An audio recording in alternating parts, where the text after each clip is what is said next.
You know what I love? When I get the camera angle right, first try.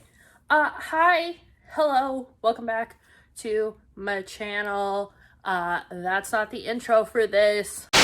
Hello, my beautiful bookish friends, and welcome back to my channel. So today, I'm not gonna lie, I'm obsessed with this makeup look. I just did Get Ready With Me on it.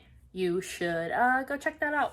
So today I am doing my monthly wrap up, and if I sound weird or like I'm shouting, I'm sorry. I'll try and fix it in post.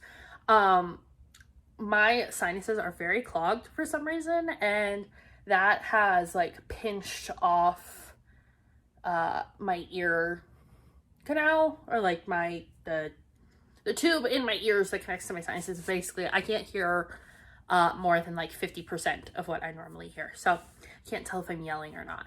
Anyway, today I'm doing my February wrap up.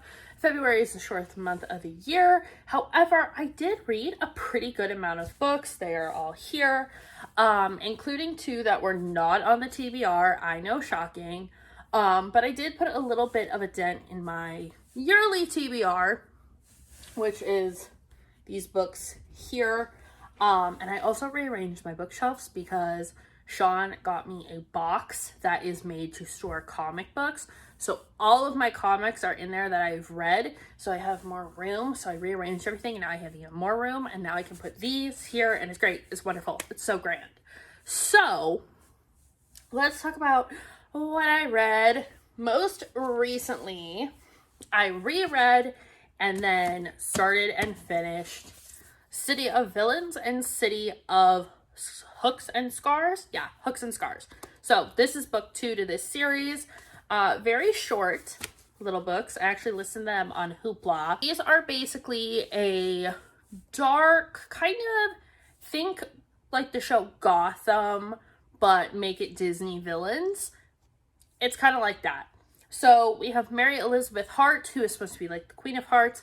She is a detective. She's a teen detective. Like, she has an internship at the department at this place where there's basically like 3 parts to the city. None of them really get along. And she's trying to break like these social divides and try and bring the Scar, where she lives, together with Monarch City and what they call the Narrows, which is like the high-end, like super suburban rich area. But while that's happening, her friends go missing, and she tries to figure out where they are. Now her friends are Maleficent and Ursula, and Captain Hook is her boyfriend, but they all go by different names. However, that's easily explained in the book. But this is just her looking for them during their disappearance, and then kind of figuring out what's going on with the magic that used to be in the city. And this is a continuation of that, so I won't spoil it for you. However, I thought this was going to be a duology and thought it was going to be done. However, it's not. It is going to be a series because there's a 3rd book coming out. But I gave each of these 3 stars. Mostly because some of the writing, I think this is like, you know, what happens with a lot of authors who aren't teenagers, who write teen dialogue. It kind of reduced them down to just, she was just like, I only care about 2 things, my boyfriend and being a cop, and nothing else. It made her seem very one-dimensional, and a lot of the characters felt that way. And the dialogue was just very drawn out at times, where the setting was really good and interesting, and I wish we got a little bit more of that.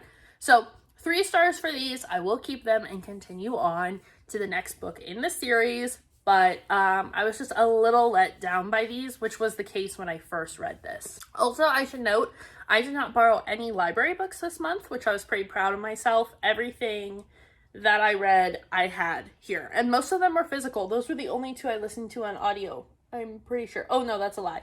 I did listen to the Shut Up Glass. So I also continued on with the Serena Valentino villain series, and maybe that's why I didn't like City of Villains, because this one is written so well. But I ended up going back and finishing Mistress of All Evil. This is one that I had started not realizing it's the 4th book in the series. But I've read the other 3 now, and I gave this one 4 stars. This is such a good book. It's a little bit thicker than the others, but it gives a new twist on the story of Maleficent. It has nothing to do with the movies, even though I think it came out after, but I'm sure it was written before. It explains Maleficent as a child. It talks about the different fairies, and like there's a fairy school in here that we kind of learn the ins and outs of. So very fun, it's very Disney, but there is a twist. It is more of an original story. There's not much about Sleeping Beauty in here at all. And yeah, I think out of I've read a lot of Maleficent books, right? I have, not Tale as Old as Time, that's Beauty and the Beast. Once Upon a Dream, and all these other like Disney inspired books, and I think this one gave the best Maleficent representation. So 4 stars, highly recommend the Serena Valentino series. She is a very fun and dynamic author. So next one, I did read a romance in February. I read Undercover Bromance, and this is obviously from the Bromance Book Club series. And this was a 5-star for me. I loved the first one. This one I loved even more. This one is about Braden Mack. He's the restaurateur and kind of nightclub owner.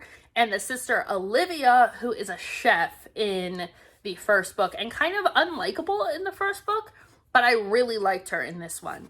This is enemies to lovers, and they actually end up getting involved in this like Me Too movement and the plot of basically like getting her, like exposing her boss for the like dirtbag he is. And it's so good. And Braden Mack loves suspense thrillers, or suspense romances, I should say. And that's kind of what it turns into. A much lighter suspense romance than what he's reading, but still, it's there. There's also a secondary relationship between these two, like older people. It's so sweet. It's so cute. I think it's hilarious.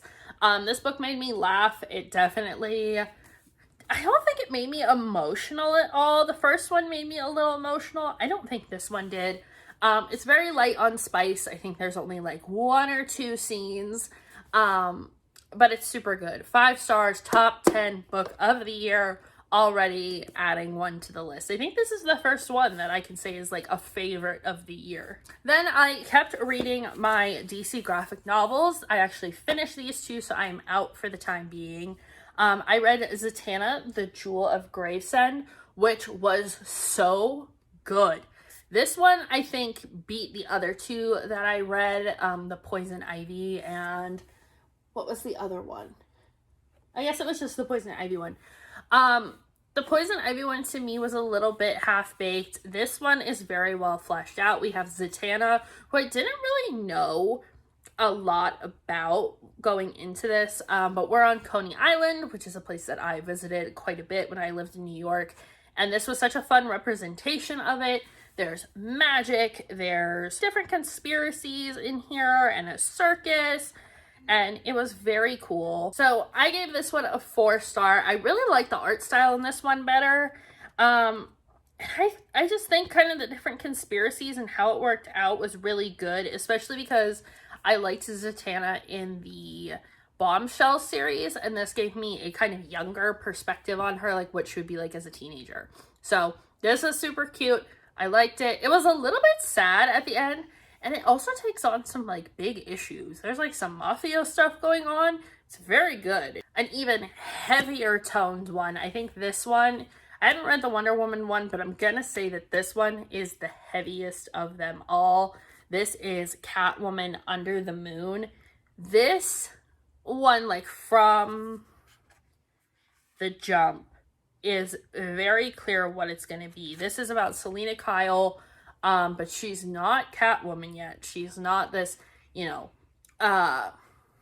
aristocrat with this socialite in New York. No, this is her as a teenager living in an okay neighborhood. Not great, but she's kind of a latchkey kid. Her mom dates these men that are abusive to not only her mom, but her. There is animal abuse in this one, which I was not excited about. It's very brief, but it's there, so I will let you guys know. If you're someone who's like, I don't read the book if animals get hurt, not the book for you, sorry to say. However, it talks about her getting involved with another group of people, basically how she becomes a thief and wanting to save people that don't want to be saved, and showing her as kind of emotionless and how she becomes this persona of Catwoman. Like, you can kind of see how it would develop from this life as this kid who's been abused and drops out of high school and ends up homeless, and all of these different things. Like, it's a very heavy book for what I thought I was getting into. However, I gave it 4 stars minus the thing with the cat. It upset me deeply. It was very sad. And then, in the theme of rereads, I reread The Shadow Glass and still loved it, and it still made me emotional. I love this book. It's so good. Like I said before, Rin Chupeco just ties everything up in like a nice little bow. This was delightful. Still sad, but I picked up on stuff that I didn't pick up on the last time, which is what we love about a reread. But also just the fact that I reread this and it still had the same emotional weight and had, like, I still gave it 4.5 stars. It was just so good. And it felt, when I reread this one, I listened to it slower, but it felt like I got through it faster. And maybe that's just because I knew it was coming next. But super good. I highly recommend The Bone Witch to anybody who's trying to get into fantasy. That is the series that told me, like, fantasy books are good. You should retry reading them. And the last one, I haven't quite finished this one yet, but by the time this goes up, I'm hoping I will have. It's my reread of Kingdom of the Curse with tabbing. I am on page 200. No, I'm actually past page 200. 216. I'm on 216. So I don't have too much further to go. I have a little over half. But so far it's getting good, and I'm trying to get through it so I don't carry it into March with me. But yeah, that's it for my February wrap up. I hope you guys enjoyed it. I will see you guys in the next one. Make sure you check out this makeup tutorial if you like this look.